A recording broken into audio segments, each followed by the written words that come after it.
Eh bien, je l'annonçais, notre invitée surprise, c'est une grande dame. Elle est écrivaine et auteure de plusieurs œuvres. Elle est aujourd'hui rédactrice en chef du magazine Femmes d'Afrique et auteure des œuvres Juste une question de cœur, un recueil de nouvelles sur la réconciliation, Je te le devais bien, Le crépuscule de l'homme et bien d'autres. En tout cas, moi, j'ai eu du plaisir, j'ai pris du plaisir à la recevoir à midi chez nous en son temps. Souvenir, souvenir. On va la recevoir. Son nom, c'est Flore Azoumé. Flore Azoumé est notre invitée surprise. Et justement, on est là avec vous pour parler de Femmes d'Afrique. Tout d'abord, bienvenue sur notre plateau. On est très, très heureux, très content de vous avoir. Bonjour. Vous allez bien? Très bien, très bien. D'accord. Alors, on parle aujourd'hui de Femmes d'Afrique. On va dire ce magazine qui est sur le marché depuis une trentaine d'années. Je pèse mes mots, hein, parce que le premier numéro est apparu en 1983. Oui, à peu près, oui. Ça ne rajeunit pas? Pas du tout. Et puis après, il y a eu quand même des périodes, on va dire, je dirais pas de déclin, c'est trop fort, mais quelques petites Oui, c'est un magazine qui a eu une destinée un peu chaotique, hein, donc il est mort, ressuscité, voilà, plusieurs fois. Et je crois que la dernière parution était en 2012, et il y a à peu près un peu plus d'un an, Venance Conan, directeur général de Fraternité Matin, écrivain et ami aussi, donc au cours d'une discussion un peu banale, on parlait des médias féminins. Il a parlé de Femmes d'Afrique et j'ai émis quelques idées. Et il m'a dit, ah, bah, c'est intéressant. C'était quoi les idées non écrites? Les idées, c'était, bon, il voulait expliquer pourquoi Femmes d'Afrique de l'époque ne pouvaient pas marcher aujourd'hui. Et il était très axé sur la mode et la beauté.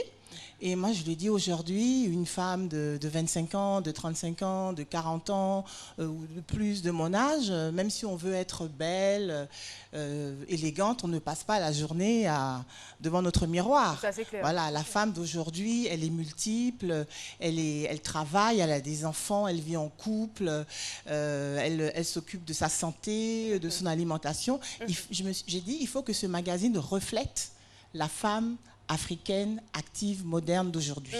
Voilà. Bravo. Et je pense que vos idées ont payé entre griffes, parce qu'aujourd'hui, on a vraiment cette nouvelle version qu'on a tout de suite envie de lire. Hein. C'est très coloré. Et tout puis, voilà, je veux dire, la qualité du papier nettement améliorée. Tout à fait. Et en termes de contenu, qu'est-ce que vous avez décidé, je veux dire, au-delà de toutes les idées que vous venez de citer, qu'est-ce que vous avez décidé d'y ajouter? Déjà, c'est un magazine qui est bilingue. Il est français-anglais, parce qu'aujourd'hui, être bilingue, c'est la normalité. Tout à fait. Voilà. Et on a pour prétention de toucher les pays anglophones, donc vraiment d'être un magazine sous-régional, de toucher le Ghana, le Nigeria. Et puis, nous avons une population féminine anglophone ici, les femmes de la BAD. Yes! Voilà, We speak English very well! Voilà. Voilà. Oui, Méliane. Vous disiez tantôt que ce magazine voulait répondre aux besoins des femmes actuelles. Est-ce que vous avez pensé à une version numérique ou digitale? J'ai soumis l'idée à la direction de Fraternité Matin et l'idée est acceptée. Maintenant, c'est la mise en œuvre et j'espère qu'en 2017, nous aurons une page Facebook, on sera sur Twitter, Instagram, etc. et tout, parce que là aussi, c'est la modernité. Ouais. Merci beaucoup, Flore Azoumé. Et je crois bien qu'il y aura des événements annexes. Hein. Oui, tout à fait. Nous voulons vraiment que Femmes d'Afrique soit un label.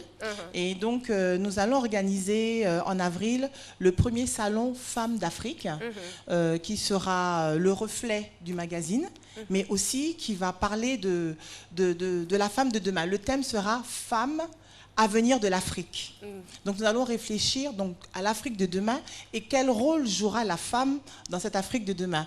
Et nous espérons avoir vraiment des personnalités féminines de haut rang, peut-être Michaël Jean, peut-être Madame Zouma. En tout cas, on a lancé des invitations et on aura vraiment des femmes de haut niveau, aussi bien africaines et aussi surtout ivoiriennes. Avant de terminer, je vais vous suggérer un nom. Il y a de ces personnes, mais je veux dire, qui travaillent d'arrache-pied dans l'ombre, qu'on ne voit pas forcément, mais qui font un travail remarquable. Exemple, Madame Dekao qui réalise cette émission. On va faire un numéro avec elle. Avec plaisir, et je suis sûre que ça sera formidable. Merci beaucoup. Pas de souci. Merci Fleur Azoumé, Femmes d'Afrique, nouvelle version, un magazine dans lequel toutes les femmes africaines se retrouvent. Merci d'être passée sur notre plateau et puis bon vent dans votre nouveau statut de rédactrice en chef du magazine Femmes d'Afrique. Dernière page.